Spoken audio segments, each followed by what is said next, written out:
you want to make sure that you set proper expectations with your prospects right at the beginning.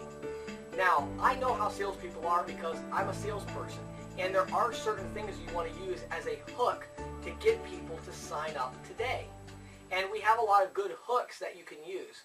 But you want to be very careful to make sure that you set the proper expectations. And let me give you a few examples of what proper expectations would be. The two biggest areas where you need to set the proper expectation is in the installation process. When you install a terminal, when you're done with a sale and you say, okay, I'm going to get this terminal installed, I normally like to give myself 2 weeks just to be safe. Normally I can get it done in 5 to 7 business days, but I like to give myself 2 weeks just to be safe. Sometimes I'll even go to 3 weeks.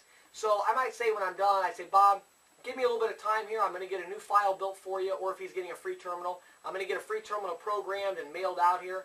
So give me a couple weeks to get everything in order, and then I'll give you a call, and we'll schedule a good time for me to come in and do this installation for you. Now, we cover the installation, of course, in other training resources here. But again, that's an expectation that you don't want to set that wrong. You don't want to say, man, to get you set up, if you sign up today, I'll have you installed tomorrow. You're not going to have them installed tomorrow. You got to get the sale approved, which could take a day or two. Then you got to get a file built. That could take a day or two. Then you got to get a terminal sent out. That could take 3 or 4 days. You're not going to get them set up the next day. So don't set the wrong expectation there. And then also the amount of time it takes to get to their bank account. Once they swipe a transaction, you'll have several customers that will bring up next day funding to you. And they'll say, well, what about next day funding? You know, my current processor, when I swipe a transaction, it's in my bank account the next day. Now, let me tell you something. First of all, it's probably not in their account the next day. They've just gotten used to the flow of cash into their account, so they're very used to it. So they think that they're on next day funding, and they are, but it's not really going in the next day. But I highly advise against offering next day funding, because usually it's one of those things where you're going to overpromise and underdeliver, because next day funding is not really next day funding anyway. They have to batch or settle their terminal by a certain time each night. Then, if they do that, it's going to be in there the next business day. So if it's over the weekend, it's not going to be next day funding. And even then, there are a lot of variables. A lot of things can happen that will keep the money from getting to their account the next day. For instance, their bank might hold deposits for 24 hours. Well, not much we can do about that. They might be using a bank that doesn't communicate very well with our bank. Then that might take an extra day. So many different things can happen that will push next day funding back. So I do not recommend that you pitch next day funding. We do offer it, but I don't recommend it.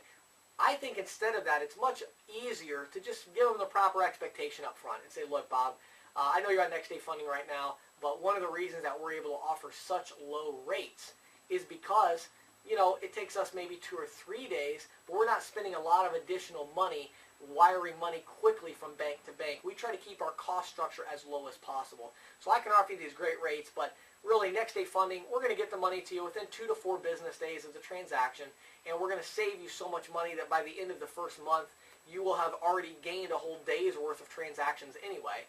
So really, your cash flow will be back to break even by the end of the month.